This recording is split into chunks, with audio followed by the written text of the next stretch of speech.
వారి ఊళ్ళో ఎన్నో సేవలు చేసినటువంటి వ్యక్తి ఒక సంస్థ ద్వారా 2 అవార్డులు అందుకోవడం ఇదే ఫస్ట్ టైం అని నేను భావిస్తున్నాను. ఒకసారి చెప్పడంతోటి వారికి సన్మాన కావాల్సిందిగా కోరుచున్నాను. విప్లవ జ్యోతి అల్లూరి సీతారామరాజు జాతీయ పురస్కారం అవార్డు గ్రహీత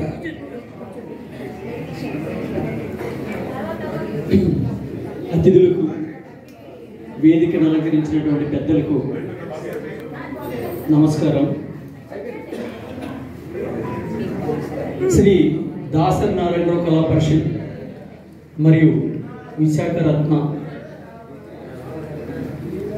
సంస్థలు గత 3 దశాబ్దాల పై నుంచి కూడా వివిధ రంగాల్లో సేవలు చేసినటువంటి వ్యక్తుల్ని గుర్తించి వారికి సన్మానం అలాగే జ్ఞాపికలు అందజేస్తూ వస్తున్నారు. అయితే ఈ 35 సంవత్సరాల కాలంలో ఒకే వేదికపై ఒకే వ్యక్తి 2 అవార్డులు తీసుకున్నటువంటి అదృష్టాన్ని ఆ భగవంతుడు నాకు కలిగించారు. అలానే ఈ సంస్థ నిర్వాహకులు కూడా నాకు ఈ అదృష్టాన్ని కల్పించారు. ఈ సందర్భంగా వారందరినీ కూడా ప్రత్యేకంగా కృతజ్ఞతలు తెలియజేస్తున్నాను.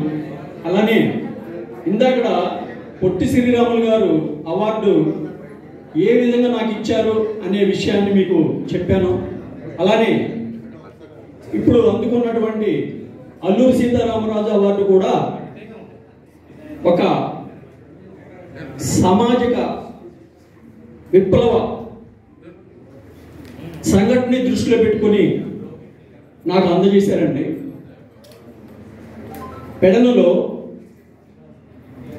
చాలామంది కూడా మెయిన్ రోడ్లో ఉన్నటువంటి వ్యక్తులు, కుటుంబాలందరూ కూడా మధ్యతరగతి కుటుంబాలండి. వాళ్ళంతా కూడా రాష్ట్ర ప్రభుత్వం చేపట్టినటువంటి రోడ్డు విస్తరణ కార్యక్రమంలో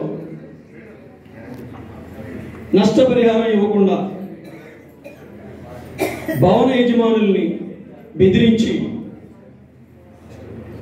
వాళ్ళ చేత అంగీకార పత్రాల మీద సంతకాలు పెట్టించుకొని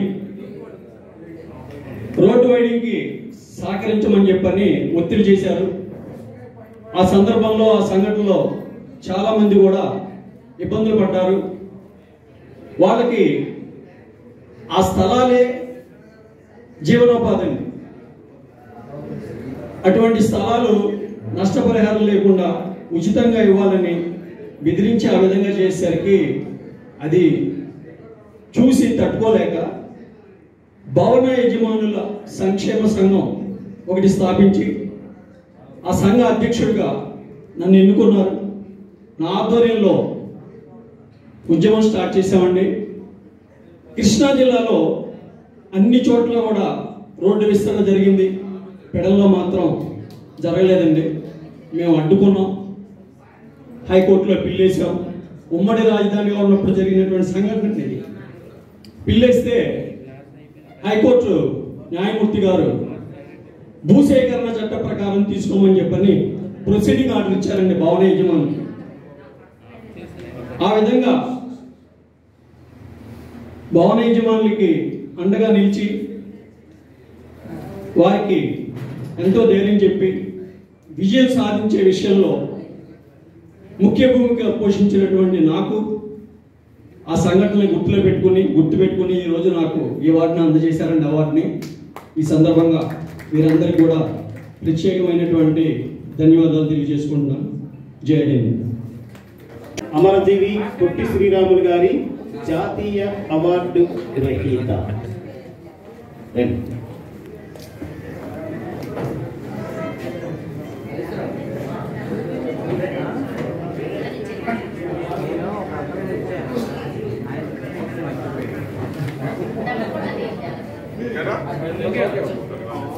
మీ స్పందన క్లుప్తంగా ఒక నిమిషం. పెద్దలు, అలానే వేదికను అలంకరించినటువంటి పెద్దలు, కార్యక్రమానికి ఇచ్చేసినటువంటి సోదరులు, సోదరీమణులు అందరికీ నమస్కారం. మాది పెడన కృష్ణా జిల్లా. ఇక్కడ ఈరోజు జరుగుతున్నటువంటి శ్రీ దాసనారాయణరావు గారి కల్చరల్ అకాడమీ విశాఖ రత్న కళా పరిషత్ సంయుక్త ఆధ్వర్యంలో నిర్వహించిన అవార్డుల ప్రదానోత్సవ కార్యక్రమంలో నాకు ప్రత్యేక ఆంధ్ర రాష్ట్రం కోసం అసూలు బాసిన అమరజీవి పొట్టి శ్రీరాములు గారి జాతీయ అవార్డు అందజేశారు. ఈ జాతీయ అవార్డు నాకు రావడానికి గల కారణం ఏంటంటే, ప్రత్యేక ఆంధ్ర రాష్ట్రం కోసం 58 రోజులు కఠోర దీక్ష చేసి ప్రాణాలు అర్పించి మనకి ప్రత్యేక ఆంధ్ర రాష్ట్రాన్ని తీసుకొచ్చినటువంటి మహోన్నత వ్యక్తి అమరజీవి పొట్టి శ్రీరాములు గారు. వారి సొంత జిల్లా అయిన నెల్లూరు జిల్లాకు వారి పేరు పెట్టాలని చెప్పని రాష్ట్రంలోనే మొట్టమొదట పెడనలో 80s ఉద్యమం స్టార్ట్ చేశానండి నేను నా ఆధ్వర్యంలో. అది ఆంధ్రప్రదేశ్లో మొట్టమొదట ఆయన పేరు మీద జిల్లా ఏర్పాటు చేయాలని చేసినటువంటి తొలి ఉద్యమం.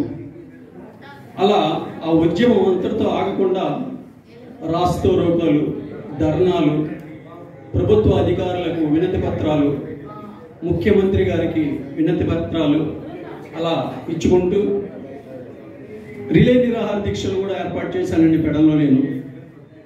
ఆ రిలే నిరాహార దీక్షలు జరుగుతూ ఉండగానే